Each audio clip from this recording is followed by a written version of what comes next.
Partia Konservatore Britanike, kryeministres Theresa May ka humbur shumicën në zgjedhjet e parakohshme parlamentare, edhe pse arriti të dalë forcë e parë duke marrë 318 vende në parlament, 13 vende më pak se në legjislaturën e kaluar. Kjo do të thotë se the Tories mund të formojnë një qeveri pakice, por Theresa May duket se nuk ka në plan të tërhiqet. At this time, more than anything else, this country needs a period of stability. And if, as the indications have shown, and if this is correct, that the Conservative Party has won the most seats and probably the most votes, then it will be incumbent on us to ensure that we have that period of stability, and that is exactly what we will do. Nga ana tjetër, laboristët e udhëhequr nga Jeremy Corbyn ka dalë dyta, por ka forcuar pozitat duke marrë 261 deputet, 31 më shumë se në legjislaturën e kaluar. Në fjalimin e tij, Corbyn i kërkoi Theresa May që të dorëhiqet, pasi ajo këto zgjedhje i kishte kërkuar që të forconte pozicionin e saj dhe jo të adopsonte atë. This election was called in order for the Prime Minister to gain a large majority in order to assert her authority. Por disfata më e madhe në këto zgjedhje mund të konsiderohet fakti se deputeti liberal-demokrat Nick Clegg, që konsiderohej e ardhmja e politikës britanike, humbi vendin e tij në parlament. Ai ka qenë zëvendës kryeministër i Britanisë së Madhe nga viti 2010 deri në vitin 2015 në koalicionin e udhëhequr nga konservatorët. I përshëndes të gjithë dhe mirë se erdhët në emisionin e përjavshëm Diplomaticus. Britania e Madhe ka qenë prej disa kohësh në qendër të vëmendjes së mediave ndërkombëtare për shkak të sulmeve terroriste, por edhe për procesin zgjedhor që erdhi së fundmi një vit pas procesit të referendumit për Brexit. Pikërisht për këto tema sot kam të ftuar në emisionin ton ambasadorin e Britanisë së Madhe, zotin Duncan Norman. Zoti Norman, faleminderit për pranimin tuaj në emision dhe për mikpritjen në rezidencën tuaj. Faleminderit, jeni të mirëpritur. Rezultati i zgjedhjeve në Britaninë e Madhe, ku partia konservatore në pushtet në mënyrë të paparashikuar humbi shumicën, ka dërguar valë tronditjeje në Europë dhe në botë. A do të ketë ky rezultat ndonjë ndikim në bisedimet e Brexit? Së pari nuk mendoj se duhet i shikojmë këto si ndonjë tronditje. Nuk duhet të harrojmë se partia konservatore i ka fituar zgjedhjet. Ata kanë siguruar 56 vende më shumë se partia laboriste dhe kryeministria Theresa May. E ka bërë shumë të qartë se ajo do të vazhdojë me qeverisjen e vendit. Ajo i ka bërë të qarta prioritetet e saj, ku do të jetë së pari Brexit, së dyti lufta kundër terrorit dhe së treti për të bërë shoqërinë britanike një shoqëri të ndershme, ku asnjë individ apo komunitet të mos neglizhohet. Pra ajo i ka përcaktuar këto prioritete për qeverinë e saj në mënyrë shumë të qartë. Bisedimet e Brexit pritet të nisin në 19 qershor dhe kryeministria e ka bërë të qartë se ato do të vazhdojnë. A ekziston ndonjë mundësi që pas këtij rezultati procesi i Brexit të dalë nga shinat?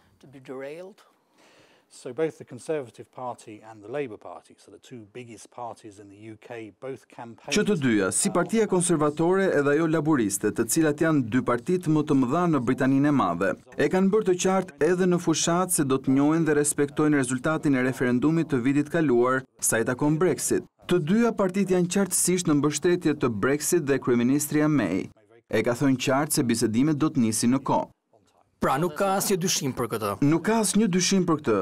Do të vazhdoj puna për Brexit. Zoti ambasador, le të kalojmë në një çështje tjetër që ka të bëjë me sulme terroriste. Londra ka qenë prej disa kohësh në shënjestër të terrorizmit, 3 sulme brenda pak muajsh. A kanë pasur këto sulme ndonjë ndikim në rezultatin e zgjedhjeve parlamentare?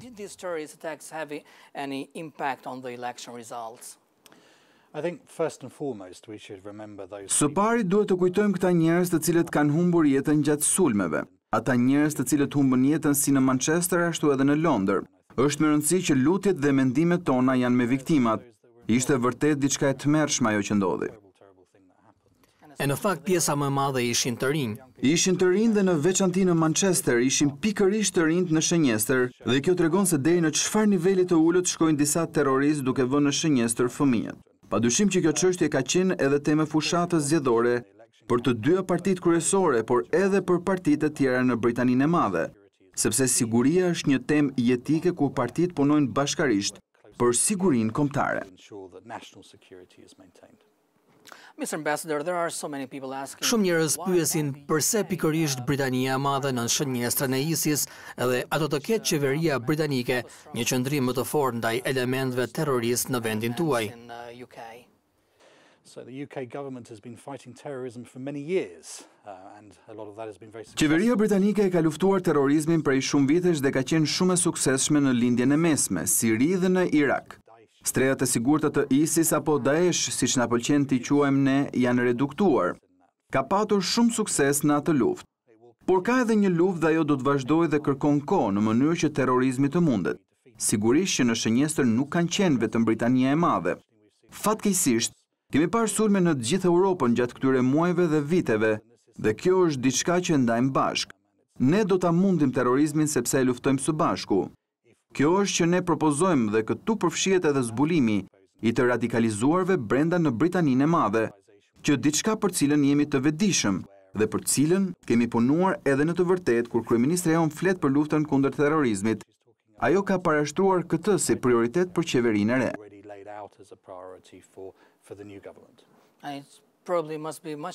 Do të jetë shumë e vështirë jo vetëm për Britaninë e Madhe, por edhe për vendet e tjera për të luftuar këto organizata terroriste, por që të gjurmosh ujqrit e vetmuar duhet të jetë edhe një sfidë më e vështirë, apo jo? Mendoj se është e vërtetë dhe ajo që kemi parë në disa prej këtyre sulmeve, ato nuk kanë qenë të sofistikuara.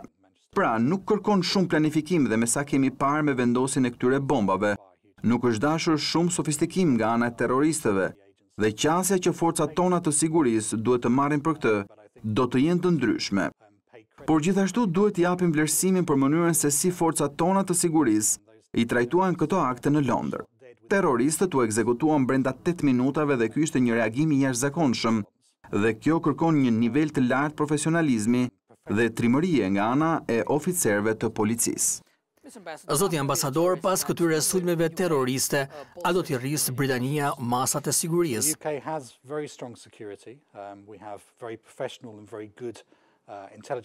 Britania e Madhe ka një nivel shumë të lartë sigurie.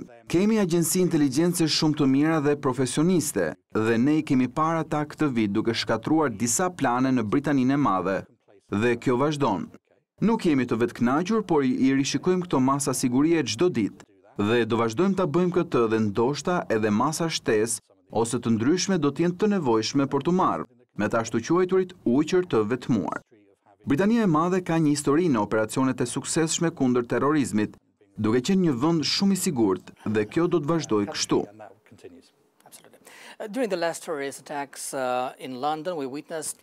Gjatë sulmeve të fundit në Londër u bëm dëshmitar edhe të disa akteve heroike. Pam solidaritet nga qytetarë nga vendet të ndryshme, madje edhe emigrantë shqiptar gjatë kohëve të vështira, sa i rëndësishëm është solidariteti. Mund të them se ka patur disa akte të jashtëzakonshme guximi. Ju përmendët disa shqiptarë, por ka patur akte të tilla nga njerëz nga e gjithë bota. Kemi lexuar për njerëz të cilët janë plagosur, teksa përpiqeshin të shpëtonin të tjerët. Në fakt, artikuj që kam lexuar ishin shumë inkurajues. Yeah, and that's a hugely important thing. And the solidarity that the UK has felt following this. Dhe kjo është me shumë rëndësi. Solidariteti që Britania e Madhe ka ndjerë pas këtyre sulmeve ka qenë fillimisht teksa vendi përballej me këto akte, por edhe për të kuptuar se çfarë kishte ndodhur.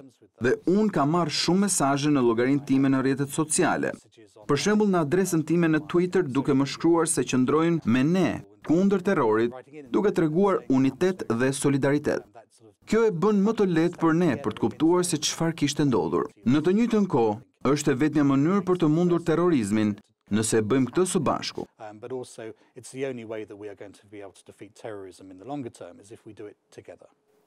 Mr. Ambassador, we talked about the UK elections, but Albania also will have its own... Zoti ambasador, ne folëm për zgjedhjet në Britaninë e Madhe, por edhe Shqipëria do të ketë zgjedhje parlamentare më 25 qershor. E di që Britania e Madhe e ka ndjekur të gjithë procesin politik në vend, pavarësisht faktit se Britania e Madhe ka pasur problemet e veta me terrorizmin. Cili do t'ishte mesazhi juaj për zgjedhjet në Shqipëri, duke qenë se në të kaluarën nuk kemi pasur procese shumë të mira? Sure, so we've been following the Sigurisht që e kemi ndjekur zgjedhjet në Shqipëri, por edhe zgjedhjet në të gjithë rajonin shumë nga afër. Kemi parë marrëveshjen mes kryeministrit dhe liderit të opozitës, si dhe mund të them se ka qenë një fushat me tone të ulta. Ajo që shpresoj të shikoj përgjatë 10 ditëve të ardhshme është që të kemi një fokus mbi politikat. Politika shpesh në Shqipëri mund të bëhet për personalitetet dhe partitë, dhe kjo luan një rol në çdo zgjedhje. Pa dyshim, por mendoj se janë politikat dhe që t'i bësh njerëzit të kuptojnë se cilat janë alternativat që ata kanë kur shkojnë për të votuar më datë 25.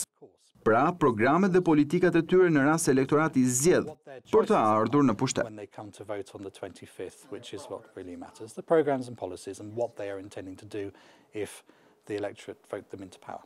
As a representative of UK, Si një përfaqësues i Britanisë së Madhe në Shqipëri, cilat janë pritshmëritë tuaja nga qeveria shqiptare pas zgjedhjeve? Of course, the Albanian government faces a lot of challenges. Sigurisht që qeveria shqiptare përballet me shumë sfida ashtu si çdo qeveri tjetër. Unë do të nxirrja në parë reformën në drejtësi, e cila ka qenë absolutisht jetike. Sigurisht që ndryshimet kushtetuese që u bën vitin e kaluar u mirëpritën nga komuniteti ndërkombëtar. Ato shikohen si një hap i mirë drejt integrimit në Europë. Procesi i Vetingut që ka nisur është jashtëzakonisht i rëndësishëm që të vazhdojë. Është jashtëzakonisht e rëndësishme që të shikojmë një proces Vetingu të ndershëm dhe që nuk shterron. Mendoj se kjo është tema kryesore me cilën të përballet qeveria. Mundësia për të zbatuar këto ndryshime dhe për të siguruar që Vetingu të mbetet veting. Be able to continue to implement those changes and to ensure that vetting means vetting. actually people are a bit skeptical. Në fakt, njerëzit janë pak skeptik sa i përket reformës apo vetingut. Çfarë do të thoshit atyre? Well, as I said, I think it's an important thing that for the government to do, for the next parliament. Siç e thash, është me rëndësi për qeverinë që kjo të bëhet. Në parlamentin e kaluar ndryshimet kushtetuese u bën në mënyrë unanime dhe tashmë ngelet të zbatimi i tyre. Është me rëndësi që vetingu të mos dobësohet, por që të mbetet ashtu siç ishte që në fillim, kur u bën ndryshimet kushtetuese, e që ato të zbatohen dhe procesi i vetingut të jetë një sukses. Are implemented and that vetting is a success. What is your Çfarë opinion opinioni on the keni për election fushatën zgjedhore deri më tani? Well, as I said, it's been a sort of relatively low key, and I can understand. Siç e thash, ka qenë fushat me profil më të ulët dhe mund t'i kuptoj arsyet për këtë. Britania e Madhe do të jetë pjesë e misionit vëzhgues të zgjedhjeve. Padyshim që do të kemi vëzhgues, 5 ekipe nga ambasada jonë, disa mes vëzhguesve të OSBE-s, disa nga KQZ-ja, kështu që ne do të kemi pjesën tonë në procesin e vëzhgimit të zgjedhjeve. Pasi zgjedhjet të përfundojnë, atëherë OSBE do të japë më tej vlerësimin për mënyrën se si shkuan ato. The election went, and we will form part of that. Pra besoj se do ju shohim edhe ju gjatë ditës së zgjedhjeve. You'll see me. I should be out and about. My plan is to go to a number of different polling. Do më shikoni edhe mua. Planimi është që të vizitoj disa qendra votimi, ndoshta të vëzhgoj edhe procesin e numërimit. Mendoj se është diçka e vlefshme për të bërë që të tregoj solidaritet, por më e rëndësishme për mua është që njerëzit të votojnë. Nuk ka rëndësi për kë votojnë, por me rëndësi është që të votojnë dhe do doje të shikoje një pjesëmarrje të lartë këtu, sepse është një mundësi që zëri njerëzve të dëgjohet. Që populli shqiptar të zgjedh politikat dhe qeverinë që ata dëshirojnë për 4 vite të ardhshme. Sa më shumë që të votojnë, aq më mirë është. Mr. Ambassador, one last question. Zoti ambasador, një pyetje të fundit, dëshiroj të pyes për investimet britanike. Si është perspektiva e tyre në Shqipëri? Ne kemi disa kompani të mëdha britanike këtu. Disa janë shumë të njohura siç është Vodafone, që ka një pjesë të madhe të tregut këtu. Shell është një tjetër kompani shumë e madhe britanike. Ka shumë interes nga kompanitë britanike që dëshirojnë t'i bashkohen tregut këtu në Shqipëri, por në mënyrë të rregullt ata kërkojnë 2 gjëra për cilat kanë nevojë kompanitë. Njëri është stabiliteti politik dhe sigurisht që këto zgjedhje kanë rolin e tyre për të sjellë stabilitetin për të cilin kompanitë kanë nevojë. Dhe së dyti, një sistem gjyqësor që të jetë vërtet i drejtë. Dhe kjo është pjesërisht arsyeja pse reforma në drejtësi është e rëndësishme. Reforma nuk është e rëndësishme vetëm për antarësimin e ardhshëm në Bashkimin Evropian, por është e rëndësishme që të ndihmojë Shqipërinë të ecë përpara ekonomikisht, duke tërhequr investitorët e huaj për të cilët ka nevojë. Zoti ambasador, faleminderit për kohën tuaj dhe idetë që shprehet këtu. Faleminderit juve. Shikuesëruar, ju falenderoj për vëmendjen. Bashkëshimi javën tjetër, vjonit na shkruani mendimet tuaja në faqen tonë në Facebook dhe të ndiqni transmetimin në YouTube. Mirupafshim.